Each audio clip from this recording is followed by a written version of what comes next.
All right, today we're going to discuss socket fusion and the procedures and the tools necessary to do socket fusion.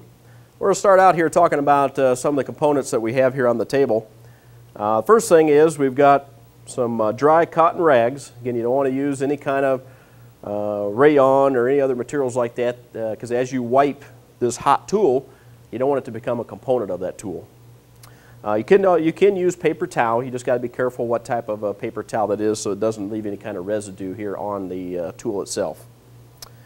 Next we have our anvil cutter. Again, we're going to utilize this to cut our polyethylene pipe. Again, our PE 3408 high density geothermal pipe. Next we have a couple samples here of our pipe. We got a 3/4 inch piece here, as well as 1 1/4 inch and some couplings here for those two sizes that we're going to demonstrate today. We also have our fusion timer. Again, this timer not only has this very annoying beep, you can get on your nerves after a while, again 1 beep every second, but it also has a light. Again, very important if you're on a construction site, there may be a lot of other background noise, saws, things like that running, compressors. You may not be able to hear the beep, but you'll be able to see this light and count the flashes. Again, timing is very critical. We don't want to just be counting. If you just count, 1 Mississippi, 2 Mississippi, things like that, typically is not very successful. And time variation, you can have either not have a cold weld or a very hot weld and potentially have leaks. Next in line here is our temp sticks. We got 2 of them here. We've got this one here. It's kind of a green color crayon type material, if you will. This melts at 500 degrees. The next one here is red, and it melts at 525. This is how we're going to verify that our tool is at the proper temperature. In a little bit here we'll show you on the tool there is a dial indicator on the back here that indicates the temperature of the heating portion of the tool, but not the socket faces. Again, this is where we're going to actually measure the temperature of the socket faces to be sure our temperature is appropriate for socket fusion. Again, we're going to be looking for between 490 and 510 degrees.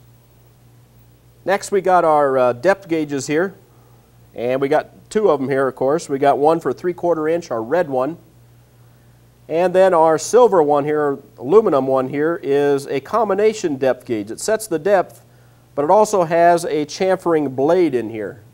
Again, anything 1 1/4 inch and larger, we must chamfer the edge before we do our socket fusion. Otherwise, we can have material roll inside the fitting and causing additional restriction within that pipe.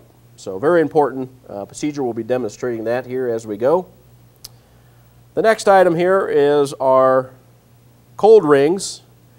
Again, we got our 3/4 inch and our 1 1/4 inch cold rings. This sets the depth of how far we're going to actually heat the pipe, and also after we pull it off of the heating tool here, it prevents you from over pushing the fitting onto the pipe and causing that molten plastic to roll inside that fitting. So it serves basically 2 purposes. Now, as you see when I demonstrate this here in a little bit, my hand will not be on this tool. Again, a lot of guys like to use this handle as the tool, but as we put the pipe in onto the heating faces, we must use the pipe itself so that we're able to push straight on and pull straight back off of those socket faces. Next we got our tool itself here. We got this insulated bag I'm going to pull off. And this particular tool, we've got 2 socket faces on it. We've got our 1 1/4 inch here, and then our 3/4 inch size here. And again, we've got a male and a female end. Again, the pipe is going to go into the female side, and the male end is where we're going to apply our fitting itself. I'm going to demonstrate now using our temp sticks verification of the temperature of the tool. Now, it's very important with these temp sticks that when we scratch this on the surface, if you will, of the socket faces, that we do it in the spot where we're not going to be in contact with the pipe. So again, I got my 500 degree crayon here. I'm going to scratch a little bit of it on the outside of the female side. So again, the pipe is going to go inside. It's never going to contact the outside of this face. And it's starting to smoke a little bit.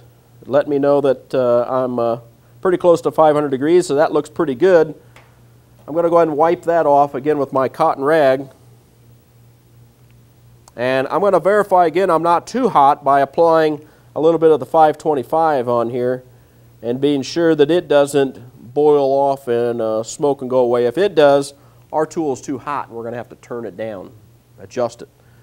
To adjust it, right below our dial here, there's a little set screw that you can adjust the temperature of this tool. I'll go ahead and wipe off that 525 degree residue. And I'm going to get that insulated back on this tool to keep that temperature up. Again, very important. Especially, typically, again, you're out on a job site, we might have a lot of wind, might have colder temperatures, things like that. We don't want to be losing that critical temperature on this tool. So very important, anytime we're not applying the pipe, this bag needs to be on this tool. So very important. Now, a couple other items here on the table. We've got this laminated card here. Again, when you take our fusion section of our training, if you successfully pass the written portion as well as the hands-on portion, you'll get this laminated card, which is again good for 3 years, saying you're factory certified for socket fusion. And on the very back it actually has the times necessary for proper fusion, and by again the various sizes. It has the time actually on the iron for the various sizes here, as well as the holding time and the curing time. The holding time is going to be 60 seconds all the way through the various sizes. That's the time after I pull the pipe off of this tool. We've heated it for so long and we actually push it together. We're going to hold it for 60 seconds. I'll be demonstrating that. The curing time is 20 minutes, again, for all the various sizes. That's after we've held it for that 60 seconds. We may release that out of our hands, but we're not going to put it in any kind of a pressure test or any kind of additional pressure on that fitting for at least 20 minutes to be sure it's fully cured and cooled down. Now, the actual time on the actual iron back here to the socket fusion time, that's going to vary on the size of the pipe. So again, very important how much time we're actually heating the fitting and the pipe on this tool. So we're going to demonstrate, first of all, 3/4 inch here in a few minutes, and then we'll also do the 1 1/4 inch. Also on here is our training supplement book, and section 6 of this book discusses socket fusion. And again, when you take our course, the written portion, the written test portion of this process would all come out of this. And again, a lot of the details, all the details that we're discussing today here in this video are also in written material here in section 6 of our training supplement. All right. Now, a couple other things I want to talk about. Again, typically when you're out in the field, you're going to have a helper holding this socket fusion tool. I've got it actually on a little vise here for our training video on this table. But typically you're down in a ditch. You've got several pipes coming together. You might be manifolding it up.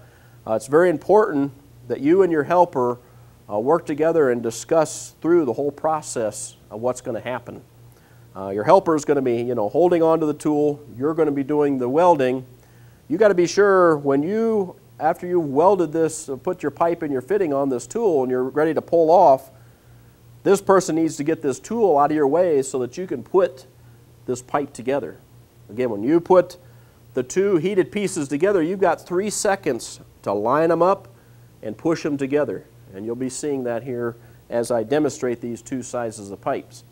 So we got to have your helper be able to get out of the way, not trip over any of the pipes, cords that might prevent you from putting your pipes together or damaging your weld. So very important that you and your partner discuss that and maybe kind of do a quick little dry run. Make sure you can get in the position you need to be in, as well as your helper can get out of the way. Get that tool back in the bag. Before they put it in the bag, it's very important again that your helper has a dry cotton rag as well and they're going to swab out those socket faces, being sure there's no residue from our pipe or fitting still on these faces.